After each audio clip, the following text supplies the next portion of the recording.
dhiira akka kiyyaa maal jedheen gaafadhaa? Dhiira akka kiyyaa wajjin hin ciisaan? Dhiirummaa isaa wanni ta'e? Egaa rabbi biyyattiin gara akkanaatti deemaatti. Mootummaan laalatti warri jettan immoo mootummaan mana amantii mana masjidni kaartaa malee dhaabbate jedhee diigu. Manni amantii akkasii kaartaa malee dhaabbate jedhee diigu. Yeroo wanna akkana gad dhaabbatee hoteelli isaa hojjetamee wanna akkana dalagamuudhaan wanni kun eegalamu mootummaan quban qabu jettanii eegu waan akkana naasayina. Wallahi mootummaan Itoophiyaa keessatti gaafa ati Itoophiyaa keessatti dalagaan irra gadi aantuun leestiroo yookaan caammaa dalaguu na fakkaata. Wallahi leestiroo dalaguudhaa yooti dukkana takka hidhatte wallahi achumaan dhufan. Kabaltii irraa fuudhuudha achumaan dhufan. Kabaltii leestiroo dalaguudha mana wayii dukkana wayii hidhattee gatteessee naan yerooti kursii godhattee kana gatteesse wallahi kabaltiidha dhufaniiru. Ba daqiiqaa keessa leestiroo hoteelli ijaaramee ti qophaawamee manni guddaan amma nagaa kun hojjetamee bakka akkasiiti bakka dhiirri dhaqeetti shamara ta'u bakka shamarran dhaqeetti dhiira taatu manni akkanaa kun gaafa inni ijaaramu mootummaan quban qabu jechuun kijiba wallahi kijiba. Mootummaan dhibbatti quba qaba. Dhaabsisuu ni danda'a waan kana balleessuu ni danda'a waan ummata safuu keenyaan taane biyyattii keessatti waan hojjetamee beekne mootummaan waan kana balleessuu ni danda'a dhibbatti. Sadhugaa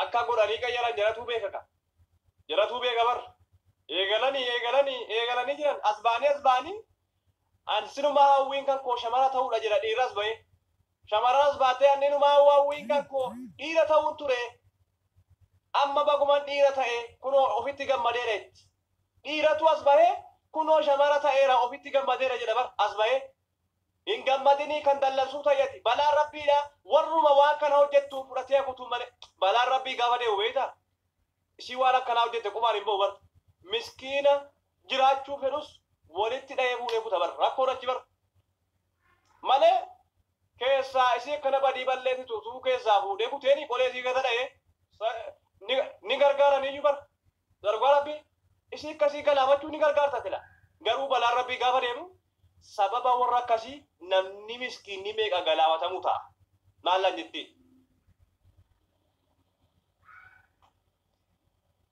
biyyattii keessatti namni gaariin hidhaa taa'a namni gaariin biyyattii keessatti hin du'a hin ajjeefama mana hidhaa keessa taa'a baalagee waan akkanaa hojjetutu biyyattii keessatti kabajaa qaba hin duutullee sadhugaa rabbi biyyattii keessatti biyyattii rakkinaa kana keessatti Itoophiyaa keessatti namni gaariin hidhaa taa'a gaariin namaa hin ajjeefama namni wahiin jedhee nama dhibne namni noormaal ta'ee biyyattii keessa jiraatu ni ajjeefama gaariin namaadhaa hidhaa keessa taa'a baalagee waan akkanaa hojjettu immoo ni jiraatti rabbi si balleessu sadhugaa rabbi waan kana hojiidhaan qaamaan dhugumaan waan kana mootummaan yoo dura dhaabbatee waan kana dhaabsisii wanni kun hojiirra oola taanaan lolawanniiti ummanni leessisitti dhiisuun taa'u maallaan jettee wallaahi baadiyyaa dhannaan wallaahi ummanni bellaadhaan eeboo fudhatee qolee haadha keessa waraana maallaan jettee isa dhugaa rabbii ummanni baadiyyaa waan akkanaa ofirraa quban qabuuti afuuftu isa dhugaa rabbii wallaahi finfinnee keessatti goota malee yoo goote baalagee finfinnee keessatti hojjettu wallaahi fuutee baadiyyaan hundatu wallaahi baadiyyaan sikkiina billaadhaan dheeboo qarfateeti qolee haadha kee keessa waraana maallaan jettee isa dhugaa rabbii qolee baadiyyaa waan akkanaa quban qabuuti itti wanni akkanaati teknoloojii waan akkanaa jijjiiramee naa waan akkanaa uumame uummanni quban qabu baadiyyaan isa dhugaa rabbii finfinneen sinuma baalageedha finfinnee keessatti finfinneen kuni keenya tani dhiinaa oromoo finfinneechi kun daaraa ta'uu deema isa dhugaa rabbii nama jaallattan keessaa baasaa isa dhugaa rabbii keessaa baafadha nama jaallattan nama kabajjan nama jaalatamaa gorfadhaati keessaa baasaa Finfinneechi biyya abaarsaati. Rukutamuu ta'a. Dhugaa rabbii. Rukuttaa ajaa'ibaatiin rukutamuu ta'a keessaa yaabadha. Magaalichi keenyaa miti. Keenyaa miti. Dhugaa rabbii. Magaalaan keenyaa miti. Ka barbaade godhu. Rabbii walitti dhiibna isa dhugaa rabbii. Finfinneen duruu qaata baddeetti. Garuu baadiyyaa wallaahi nuu butanii hidhattanu maallaan jettee. Wallaahi baadiyyaan billaa qarsee eeboo qarsee qolee haadha keessan keessa waraanee lubbuu keessaa baase. Baala keessi kanaa hojjettu. Shamarran akkas taati dhiira akkas taati waan akkanaa wallaahi fuudhee baadiyyaa waan akkanaati jennaan mana abbaa akkanaati waan akkanaa hojjetame jennaan wallaahi halkan naqee haadha sii mana cabse billaadhaan haadha sii waraana. Walaa mootummaa walaa waan akkasii warri baadiyyaa quban qabu. Ilmaan nu jalatti balleessuudhaan waan akkanaa fudhattee dhufte jennaan baadiyyaan wallaahi ija babbaasanii lubbuu ija diddiimessanii qabaa jiran danda'u. Ilmaan koo balleessuu dhufte jennaan waan akkanaa biyya faranjii keessaa nu seente jennaan wallaahi warri baadiyyaa billaa qarsee halkan dhaqee manatti waraana. Mana keessatti Finfinnee keessatti garuu godhaniiru iyyuu galas. Dhiiraaf dhiirris waan kana godhanii ilaalaniiru. Foormishiin isaa jechuudha. Shamarranis wallaalaniiru. Shubaadha Finfinnee dabar. Finfinneen baalageedha baddeetti. Durumaa baddeetti. Wallaahi Finfinneen baddeetti. Keenyaa kan duraa dhiisaa kan rabbii isaatiitti. Arokutu. Dhugaa rabbii tidhiisa yaa rabbi eessaa nu eegale Finfinneedhaa nu eegale. Ituu Finfinneedhaa bakka biraatiin tarkaafatiin Finfinnee dhumatti nu raawwadhu. Dhugaa rabbii eessaa kaate Finfinneedhaa kaate. Shallummaan eessaa kaati Finfinnee keessaa kaati. Kan shallummaa ta'uyyuu kan shallummaadhaatti dhiibne erga dandeettii waan kana dhaabsuudhaan qabne dandeettii waan kana wanni godhuudhaa yoo hin qabaanne silaa warri baadiyyaa keenyaan fudhatan warra baadiyyaa ittamannee beekna. Wallaahi baadiyyaa keenya baadiyyaadhaan boonna bara. Nu warri baadiyyaa inni baadiyyummaa keenyaan hin boonna bara. Dhugaa rabbii baadiyyaan waan akkanaa hin fudhatu. Normaal. Wallaahi baadiyyaan waan kana numa fudhatu hin mirkaneessu. Waraanaan gabbayee dhuma malee. Waraanaan gabbayee waan kana hojjettu lafarraa daguugee daguugama malee baadiyyaan hin fudhatu. Garuu Finfinneen fudhattee jirti waan kana. Fudhattee jirti. Eegalamee jira. Wal gaggaafachuun eegalameera. Wal gaggaafachuun. Ati dhiiramee waan akkasii ni barbaaddaami eegalaniiru. Wal qorachuu jechuudha walumaa galatti. Akhiru zamaan hasbunallah wa ni'mal wakiil. Masjida warri masjida dhiyoo jirtan masjida keessa bulaa gadi hin babbayinaa isa dhugaa rabbi masjida keessa gadi hin bayinaa. Yeroo kana keessa balaa bu'aa yeroo kana keessa jijjiirama wayita agarsiifama.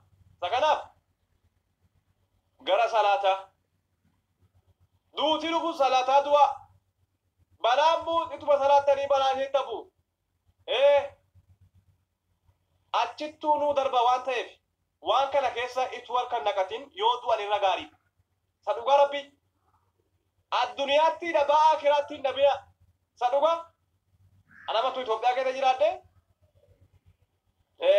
waan kana hin fudhadhu waan kana immoo balaa waan kanaatiin na fuudhee baa yoo ta'e nan naqa naa fudhatee dhaqu.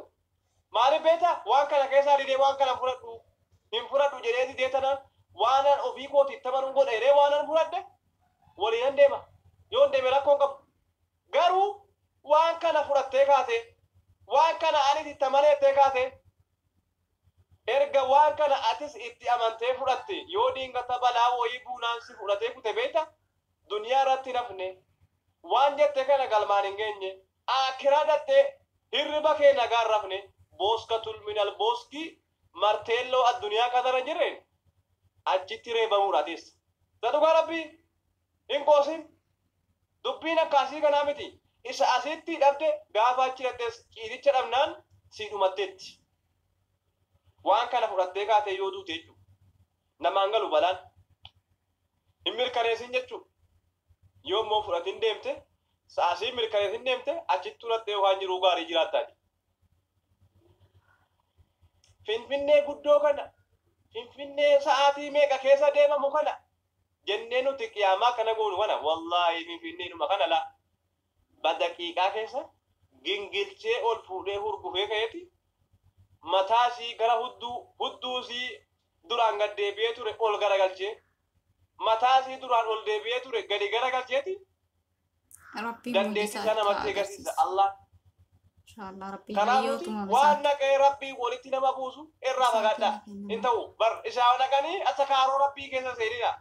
Maaliifan dhiira ta'ee uumame maaliifan shamarran ta'ee uumame kun atakaaroo dabar rabbii walaluu dabar rabbii lola walitti banuu dabar dandeettii isaa immoo gaafatitti agarsiisu magaala jedhamte magaaluma gurguddaa kana garagalchee gara hudduu ol garagalchee gara mataa gadi garagalcheeti of ilaalii godheeti si agarsiisa. An kunoo akkas jedhe ni amanta gaafas yoo lubbuudhaan hafte warri hafte gaafas ni amanti warri hafte dandeettii isaa sida warri amane numa beeka warri amanin gaafas amana jechuudha. An kanaafuu waan kana dhibbatti hojiirras ni oola jedhee hin amanne ammoo ni oolas yoo ta'e ummanni irra hedduun hin fudhatu. Ummanni irra hedduun hin fudhatu. Sadhugaa rabbii wallaahi ummanni irra hedduun hin fudhatu. Immoo yaadichi kun maaliif ka'e yeroo kanatti waan biraati. Waan biraati. Kanaaf eeggadhaa. Warri yoo wanni kun hojiirra oola ta'e namooti nuti jaallannu Finfinnee keessa ifaan ifatti nuu ba'a. Sawuyyaati. Sadhugaa rabbii. Ergasii yeroo nabiyyoonni jiran alayhi salaam yeroo rusuloonni duraan ergamanii jiran yeroo waan akkanaa uumamuudha ka'e gabaasa dhufa. Namoota nagaa ta'anii fi namoota waan akkasiidha bakka akkasii keessaa baasaa jennaan waatti gadhiifama. Amma hin jiru waan akkasii dursanii ofii baawachuu dabara.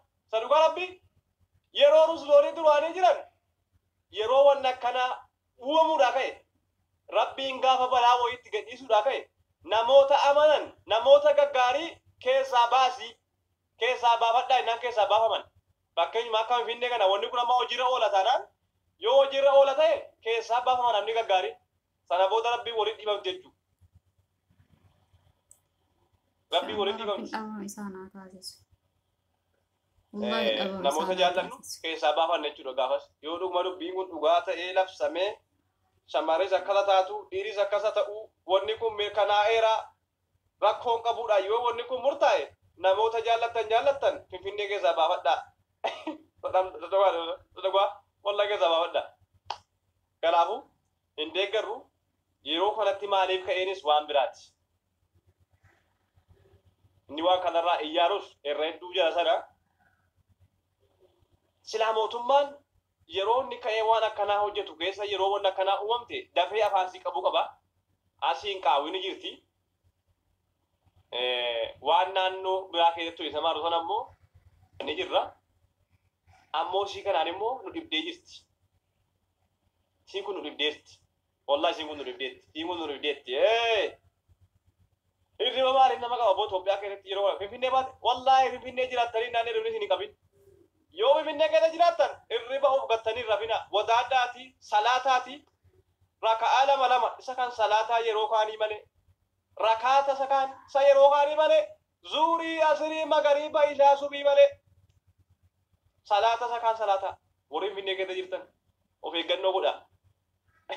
Finfinneechi kun balaa baataati tuma keenya nuuf deebi'a Finfinnee kun handhuura Oromooti. Yaa Rabbi nuuf deebisi. Yaa Rabbi Finfinneechi kun nu fixee ituma nuti Finfinneecha keenya kana Finfinnee keenya gareennu Finfinneechi waan biraa ta'es ba'uudha ta'a. Hojii biraa seegaleera amma. Hojii akkanaa seegaleera jechuudha. Hojii wasakkummaa akkanaas magaaluma akkatti guddatee magaaluma akkana kana keessa wanni badiin akkanaa keessatti argama bara. Sadhugaa Rabbi.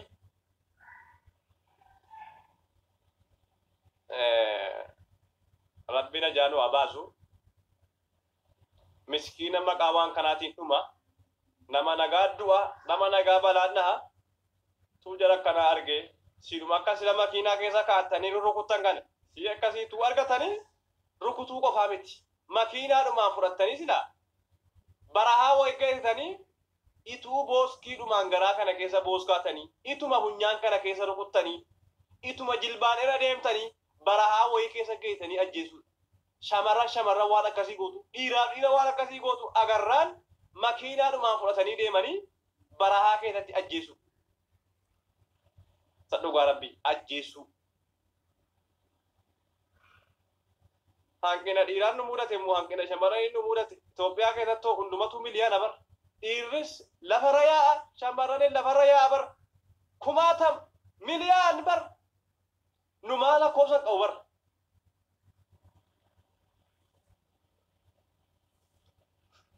Bal guutee bara sadhugaa rabbii rakkina wayii qabnu shamarran keenya kumaatama kunoo dabbaa babbareedaa baadhatanii deeman dhiira dabbaa jaallatu jira.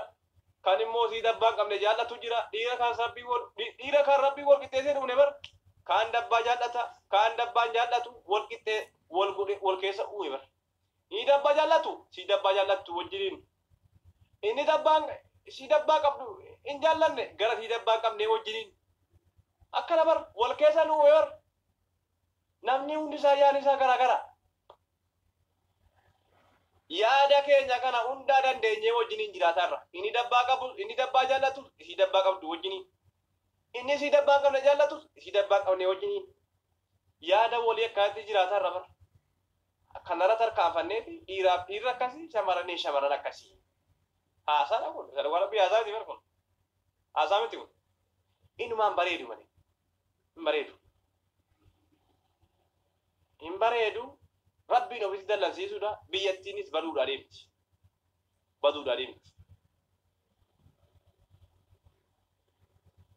Kuni kan eenyuti Ameerikaa dhabtaa Chaayinaa dhabtaa waalaikum salaam biyyoota gurguddatte biyyoota biraatiif ta'a Itoophiyaadhaan ta'u